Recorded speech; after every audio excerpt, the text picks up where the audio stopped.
Seguimos en el living, recibimos ahora a Danilo Dárdano, el expresidente de la Confederación de Sindicatos Industriales. Estaremos hablando de una propuesta que realizaron para mejorar el sector industrial en el periodo 2025-2030. Gracias por acompañarnos, un gusto recibirte.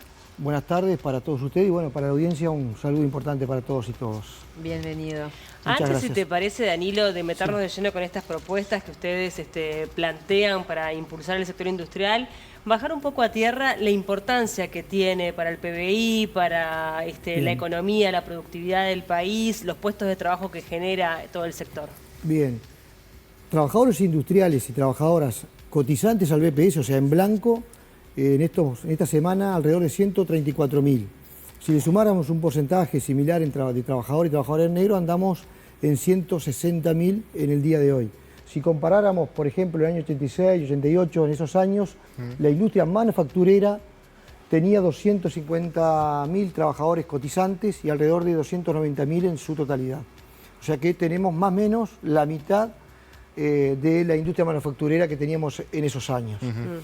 Creo que andamos alrededor del PBI, del 10% en el PBI, sí, también de la mano de obra. O sea, nosotros nos preocupa la realidad que tenemos a nivel industrial. No es que pase en este gobierno, sino ya venía pasando, pero venimos a una decadencia cada vez peor. Sí. No hay un año que no cierre fábricas en diferentes ramas de actividad. ¿Y a qué se lo atribuyen? A varias cuestiones. Recordemos que formamos parte del Mercosur y en su momento fue un impacto muy importante porque se bajaron los aranceles, entonces entraron muchos productos extranjeros. La industria no se preparó, el país no se preparó a nivel productivo, la industria menos. Hay excepciones, pero en general no se preparó. Y bueno, barrieron fábricas enteras con miles de trabajadoras y trabajadores. O sea, hay barrios que quedaron como un cementerio de fábrica, ¿no? Sí. En las Curtiembres, en Nuevo París, lo que pasa con las textiles al lado de Maroñas, o sea, los frigoríficos. Tenemos muchas cuestiones que rever si queremos ser un país en desarrollo, por lo menos, ¿no? No, yo te quería preguntar respecto a qué tan presente lo ves en la campaña electoral, estos temas, teniendo en cuenta de que mencionabas que forman parte de una buena cantidad de ingresos y de una parte importante de la economía también. ¿Cómo ves ese tema? ¿Es algo que está presente desde mi punto de vista, por lo menos a nivel discursivo y de discursos de los candidatos? Al menos no tanto, ¿no? No tanto. Nosotros como confederación invitamos a todos los y las precandidatos a tener reuniones con nosotros. A excepción del Partido Nacional, que no fue un solo precandidato, el resto fueron, la mayoría. Recordar Cabildo Abierto con Manini, estuvimos los 4 del Frente Amplio, estuvieron 2 o 3 del Partido Colorado, Unidad Popular. Reitero, invitamos por todos los lugares posibles a los candidatos blancos, no aparecieron. Y sí, estamos preocupados por lo que vos acabas de decir. Creo que lo único que apareció en las propuestas de los principales contendientes es lo que tira Yamandu Orsi en Colonia del Sacramento cuando habla de un ámbito de desarrollo productivo industrial. Porque este planteo que nosotros hacemos lo hacemos en el marco de lo que nuestro PICNT, en la propuesta central, larga de un gran diálogo social por el desarrollo productivo. Estas propuestas están inmersas en ese planteo. Y el único que por ahora, de los principales, no quiere decir que otros lo hayan planteado, pero muy por arriba. Superficial, ¿no? Sí, no hay un planteo concreto de decir vamos a defender y vamos a profundizar la industria.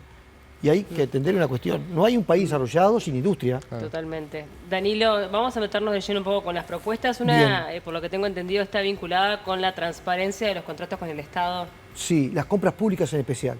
A los que nos referimos nosotros, en el día de hoy, y ya pasó anteriormente también, hay empresas que le venden servicios o productos al Estado, a las empresas públicas en especial, que no cumplen la normativa laboral. Hay una cuestión de no pagan en tiempo y en forma, están en este momento atrasadas en las licencias, o sea, no respetan la normativa mínima de los consejos de salario. Y sin embargo, lo siguen contratando en el Estado. Eso no debería pasar. La otra cuestión que a nosotros nos parece importante es transparentar los costos productivos. Acá en Uruguay sabemos lo que gana cada trabajadora, trabajador. Ahora, las utilidades, la plusvalía, como cada uno lo quiere decir, que se llevan los empresarios no lo sabemos.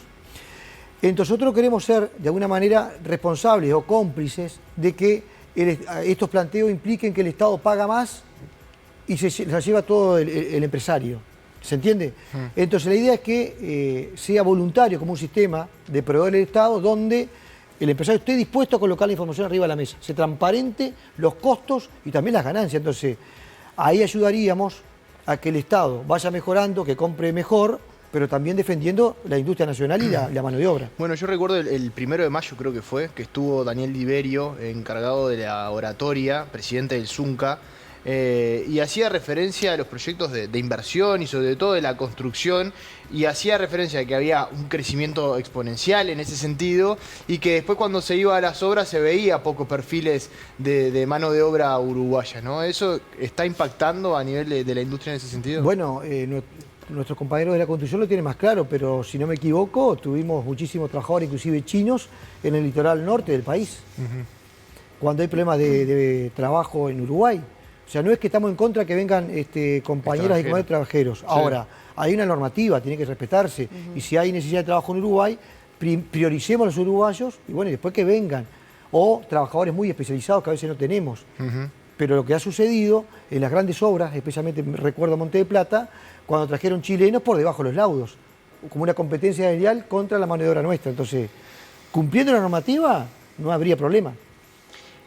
Recién hablamos de la campaña, ¿no? Y un tema que sí estuvo en campaña es el costo de los productos, el costo de vida en el Uruguay, y dentro de ese costo de vida el costo de muchos de los productos. Por ejemplo, uno tiene productos de Conaprole que son más baratos en la Argentina que acá en el Uruguay, ¿no? Y un poco las cámaras empresariales hablaron de este tema y hacían referencia al costo que es mantener una empresa parada y funcionando, desde el costo que tiene que ver con los trabajadores y demás, el costo país. ¿Cuánto repercute en el trabajo de ustedes esto que yo te estoy diciendo y qué tan alineados están con el empresariado también? Porque imagino que las transformaciones se tienen que dar en conjunto. Sí, nosotros hablamos, y no es una idea mía, sino que la copié un viejo metalúrgico, de una unidad contradictoria con la patronal, en este caso la industria manufacturera. La unidad en buscar trabajo en conjunto, en defender la industria, la mano de obra, tener un plan de desarrollo a mediano y largo plazo. Ahí tenemos una unidad. ¿Dónde arranca la contradicción? En los consejos salarios. El problema que tenemos acá es que no tenemos que ser rehenes de la miopía política. O sea, tienen que entender los empresarios, cuando nosotros hablamos que estamos de acuerdo con ellos, una alianza estratégica en defensa del trabajo y la mano de obra, la tecnología, etcétera, etcétera, estamos hablando que estamos convencidos. Pero eso no significa que si mañana en una fábrica, como sucede, un día sí y otro también, te suspenden mal o te echan 10 trabajadores y ni siquiera le dicen a su comité de base, y vamos a tener un conflicto. Y eso no significa que no estemos de acuerdo en la grande línea en defensa del trabajo. Pero es como a la inversa sería que porque estamos de acuerdo en las grandes líneas estratégicas, vamos a plantear de que mañana tú faltás 10 días, no la suspenda porque mirá que estamos de acuerdo en esto. O sea, hay que separar los ámbitos y las líneas. Esto es una línea programática, luces largas hacia adelante, pero cada uno defiende intereses diferentes en muchas cuestiones. ¿Pero se puede hacer una transformación sin el trabajo conjunto? Bueno, yo creo que no. Yo te voy a decir algo. Escuchaba ayer una entrevista que le hacían a Murara, Gabriel Murara, vicepresidente de Cámara de Industria, en una radio que de alguna manera plantearon lo que yo dije en esa actividad y él daba respuesta. Y si no me equivoco, hablaba de que tenía más o menos un 90% de acuerdo, que coincidíamos un 90%, pero que había muchos problemas, muchos conflictos en los consejos salarios y alguna cuestión de eso. Yo creo que lo que tenemos que hacer nosotros como uruguayas y uruguayos es, estamos de acuerdo en el 90%, trabajemos en el 90%. Claro. ¿Por qué no vamos a enfrascar en el 10%? Trabajemos en lo que estamos de acuerdo. Ahora, Danilo, también es cierto que la tecnología avanza a pasos agigantados, la inteligencia artificial es una realidad. Sí. ¿Cómo de aquí a en ese periodo que ustedes señalan, 2025-2030, pueden haber cambios muy radicales? Porque sabemos que esto es del día a día, totalmente.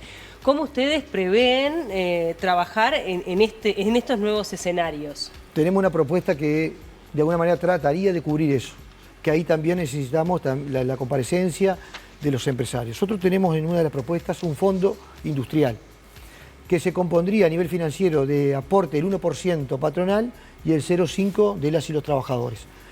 A un promedio de 40.000 pesos en la industria, esto nos permitiría recaudar unos 25 o 30 millones de dólares por año. ¿Para qué varios objetivos con este fondo industrial? El primero, armar un instituto que desarrolle, que investigue, que proponga cuestiones de política industrial, que analice, que también sea utilizado, por ejemplo, cuando vamos al Consejo de Salarios, siempre nos peleamos por los números, si son reales, si no son de confianza, de un lado y del otro. Sí. Este instituto debería servir técnicamente bien respaldado para que si la inflación o el sector X está en problemas y todos compartimos porque tenemos información fidedigna y confiable para ambas partes, incluso con una tercera parte del Poder Ejecutivo. Para prepararnos para esos cambios tecnológicos que van a venir cada vez más. Y son necesarios porque si no, la competitividad del país, la productividad, vamos a marchar. Sí, no hay Pero forma a veces de que... acá tenemos un problema nosotros, que no podemos ser de alguna manera a favor de estos cambios si no tenemos una cobertura social, un colchón social para las y los que quedan por el camino. Cuando hay una inversión tecnológica en cualquier fábrica, en general queda gente afuera. ¿Qué planteamos nosotros con este fondo? Que además le complemente o intente complementar el 100% de lo que estaría en el seguro de desempleo, o sea, el seguro de desempleo común, más este complemento, con una contrapartida obligatoria de la formación profesional. Pero no para estudiar cualquier cosa. Estudiar en el sector que va a venir de tecnología y donde se va a desarrollar. Porque si no, a veces vamos, y las compañeras de INEFO te ayudan muchísimo, pero si los políticos, los candidatos no tienen claro hacia dónde va el Uruguay industrial, menos van a tener un instituto de formación. Porque ¿cuál es la línea? No hay un plan. Cuando tengamos un plan, hay que preparar a las y los trabajadores que van quedando para con un cierre de formarlos en fábrica, esa línea. formarlos en eso. Porque si no engrosan lo que terminan pidiendo en las calles, porque esto es así, 30% más o menos de las y los trabajadores industriales están en los servicios, de seguridad, limpieza, limpiando vehículos en las calles e incluso engrosando la delincuencia, lamentablemente. Entonces, es fundamental eso. Pero si no hay un colchón social, imposible, porque si no los sindicatos, la confederación, la central, no puede estar de acuerdo en toda la innovación tecnológica y qué hacemos con la gente que queda por el camino. Totalmente. O sea, por eso planteamos ese Este fondo fondo industrial, exactamente. En esta línea consultarte, que me parece que está bastante enrabado, el tema de la jornada laboral, la reducción de la jornada laboral. ¿Es algo que está presente a nivel de la industria? ¿Es algo que están planteando? ¿Está dentro de las medidas? ¿Cómo es? Sí, totalmente. Como bien lo planteó la central hace varios años, lo venimos reivindicando. Inclusive hay catedráticos que plantean lo mismo que decimos nosotros que vamos a ir en este momento. El Uruguay debería tener ya de pique 44 horas, por ley general. Porque ya tiene muchos sectores tienen 44 horas. O sea que con un mínimo, nosotros aspiramos a tener 40 horas semanales de lunes a viernes. Pero por lo menos en el Parlamento debería haber una ley, y vamos a pelearla, vamos a presionar, ya lo hemos anunciado, el año que viene, de que tengamos una ley de reducción horaria. Pero por lo menos si tuviéramos 44, después en los consejos de salario ver cómo se acomoda cada rama de actividad. ¿Cómo se ajusta? Estamos dispuestos a negociar. El problema es que tenemos a veces de la contrapartida, no sin dar ninguna rama en particular, ha sucedido cuando hemos preguntado, pero espera, si vamos a una reducción con pérdida salarial, ¿la podrían llevar? Y nos han respondido que no. Es un tema ideológico muchas veces. O sea, hasta con pérdida salarial dicen que no. Dando sueldo, O sea, dicen que no. Dicen que no, entonces, vos, no seas malo. Claro. Entonces, yo creo que hay condiciones para discutirla y implementarla. Nosotros tenemos el compromiso de también mejorar la productividad, cosa de que la reducción no implica el cierre de la fábrica. Ese es otro de los temas que aparece, ¿no? Cuando se le pregunta a las cámaras empresariales, al Poder Ejecutivo o a los dirigentes del actual del gobierno, dicen sí, estamos de acuerdo con la reducción de la jornada, pero la productividad no puede tender a la baja. Verse Porque, afectada. sí, además ahí tendría que ver también una reducción salarial. ¿Qué tanto hay de información Bien. respecto a la productividad y qué tan posible es efectivamente detenerla? Mirá lo que Incluso, vos- perdón, Tabaré Viera lo tenía como parte de Sí, su Sí, propuesta. de claro. su propuesta de campaña, ¿verdad? Pero mirá lo que decís tú recién. Información. Eso es lo que falta en Uruguay. Estructura de costos. Porque a veces las empresarias, lo que nos acaba de pasar a más de 100 mesas en los consejos salarios, históricamente fue esto. Que el gobierno, con el Poder Ejecutivo a la cabeza, definió que en vez del ajuste fuera solamente julio y el 1 de enero. Vamos a tener un lío importante seguramente en enero. ¿A qué nos referimos? A los ajustes y a los consejos salarios y también a la productividad. Todo tiene que ver con todo. ¿Por qué? La información está todo arriba de la mesa.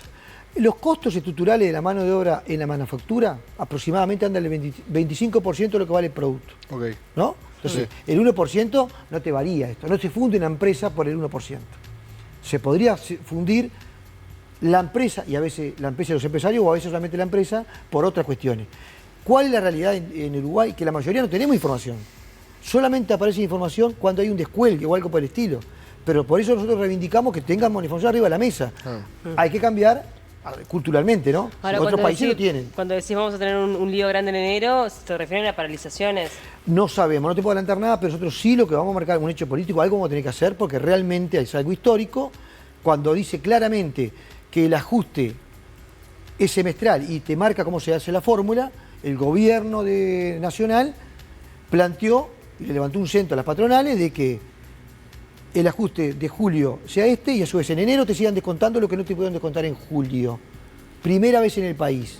Para nosotros es gravísimo, realmente, y nos quieren descontar, ya nos anunciaron el 0,8 que no pudieron porque no te pueden bajar el salario, el 0,8 que no pudieron el 1 de julio, ya nos anunciaron que nos van a descontar ¿Pero el no han 1 de intentado enero. negociar antes? ¿En qué estado están las negociaciones? ¿O qué depende la Bueno, movilización? la postura o no? de la Confederación es no negociar algo que no pueden bajarte. Es como que nos digan, negocien que el pago de la hora extra. La hora extra es doble. ¿Qué querés que negocie? ¿Que me baje a tiempo y medio? ¿Por qué? Entonces, realmente eso nos preocupó. Pero esto no es solamente un tema empresarial. Es el Poder Ejecutivo que llama y no hay un papel, además. Pero es un lineamiento que ya está definido, es decir, Sí. no se va a abrir una puerta a negociar a fines de este año, en enero. Reitero. Si cualquiera de ustedes se agarra a la redacción, No. es claramente que los ajustes tienen, el ajuste te dice enero, te dice julio, depende de la fórmula. Acá en el caso este es, el 1 de julio se compone de esto y esto. Como la inflación proyectada fue superior a la inflación real, quedó un correctivo negativo en algunos lugares, que es 1,3. ¿Tá? Perdón, 2,11. Y la inflación proyectada julio-diciembre es 1,3. Entonces, ¿qué sucedía? El 2,11 que te tenían que descontar es mayor a lo que tenían que darte. Claro. Entonces quedó un 0,8 de diferencia aproximadamente. Pero como lo dice la redacción de los consejos salarios, hasta de las pautas inclusive que se votaron, no te pueden seguir descontando más del 1,3. Sin embargo, este gobierno innova y habilita a que en enero te descuenten nuevamente el pedacito que te quedó. Pensando un poco en estos Sí. lineamientos a futuro, hay un problema que tiene el Uruguay y es el montevideocentrismo, ¿no? Sí. Y la dificultad de generación de trabajo en el interior del país. ¿Cómo lo ven ustedes y qué se puede hacer? ¿Dónde más se puede manotear? Bien, muy preocupante es ese tema. Lo que recorremos el Uruguay profundo especialmente, lo tenemos clarísimo. Mirá, índice de desarrollo, de equidad de género, salarial, lo que cualquier cuestión que vayamos a ver a nivel social en el interior profundo es mucho menor que Montevideo, o la zona metropolitana. ¿Se profundiza en el interior? Sí, totalmente. La persecución sindical, todas esas cuestiones son mucho más complejas. ¿Qué decimos nosotros acá? Es que no haya, ya existen en la ley de inversiones algunos beneficios. Tenemos que mejorar eso. No alcanzan, porque ¿qué sucede? Un empresario que viene a ganar dinero, está para eso, se va a querer colocar cerca del puerto, los aeropuertos, la zona metropolitana, no va a instalarse en Cerro Largo, en Tacuarembó, en general no. Entonces hay que ver cómo se logran polos de desarrollo a nivel regional. A ver, hay países que lo hacen. Lo hace China, lo ha hecho Estados Unidos, en Europa. Bueno, ahora Nueva Palmira podría traer algunas. Sí, pero vos estás hablando de... Nosotros tenemos como una banana, ¿no? Como una media luna, claro, ahí. que es la costa, digamos. Claro, sí, ahí la va. salida al mar. Pero si vos vas rumbo hacia el otro lado, es un desastre. Entonces, hay que ver eso. Y perder, muchas veces nos dicen, ahí vive poca gente, pero son compatriotas nuestros, no importa quién votan, no importa de qué partido político o de qué cuadro de fútbol son compatriotas, no pueden quedar por el camino. Y a veces viven ahí porque sí o sí no viven ahí porque se tienen que mover. Exacto. Mucha gente querría quedarse en su lugar de origen. Pero además tenemos un problema cultural profundo nosotros, que son los trabajadores rurales. Un trabajador rural no se forma de un día para el otro y es muy difícil, después que se va alguien del sector rural a la ciudad a volver.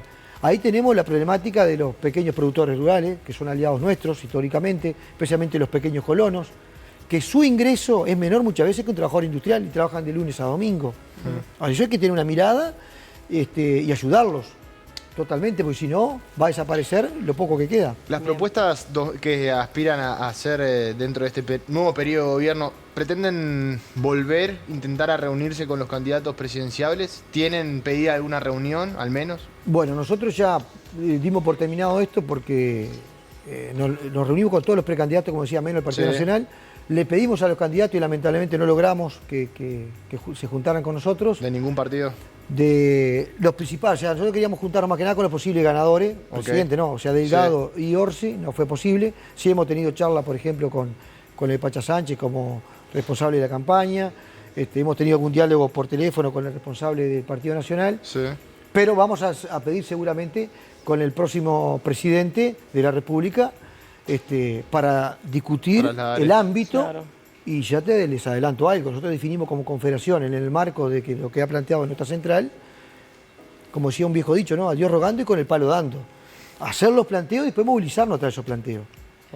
Y además otra cuestión, queremos que la población entienda que los trabajadores industriales estamos reivindicando tener mejores condiciones, conservar el trabajo, que haya más industria, porque en realidad cuando hay una industria, una empresa grande a nivel industrial, da mucho trabajo, pero además da mucho derrame de verdad en el barrio, en la zona. Claro. O sea, eso es así. Igual que cuando pasa en los pueblos, cuando cierra lo que pasó en Juan Lacase, lo que pasó en Minas de Corrales. Porque casi pasa la Valleja. Exacto. Felicitamos a nuestros compañeros de la FOEP, que son miembros de la Confederación. Sí, claro. No se logró todo lo que se peleó, pero fue fundamental mantener abierto. Entonces, también hubo una intención del gobierno de que eso suceda. Bueno, exacto, y hay que reconocerlo. ¿No? Hubo un buen trabajo ahí. Claro. En general. Pero a nosotros se nos cerró, por ejemplo, sacos, industrias navales. Ahora salió una nueva licitación que está media complicada, no sé si se va a presentar a alguien, pero no puede ser que el Uruguay no tenga un dique flotante. O sea, esa es la realidad, como otras cuestiones, ¿no? Danilo, nos quedamos sin tiempo. Muchas gracias por tu tiempo y bueno, esperemos que puedan encontrar ahí espacios de negociación y que no lleguemos a un periodo de gran conflictividad, que es lo que tampoco queremos, obviamente. Esperemos eso. Primero que nada, agradecerles mucho a ustedes, un saludo a la audiencia y a las órdenes. Lo último, aprovechamos la oportunidad, como decía antes en Radio Sport, que ojalá, además de votar a quien quieran votar, nosotros el domingo vamos a votar el plebiscito del sí por la seguridad social. Bien. Muchas gracias. Gracias por acompañarnos. Gracias.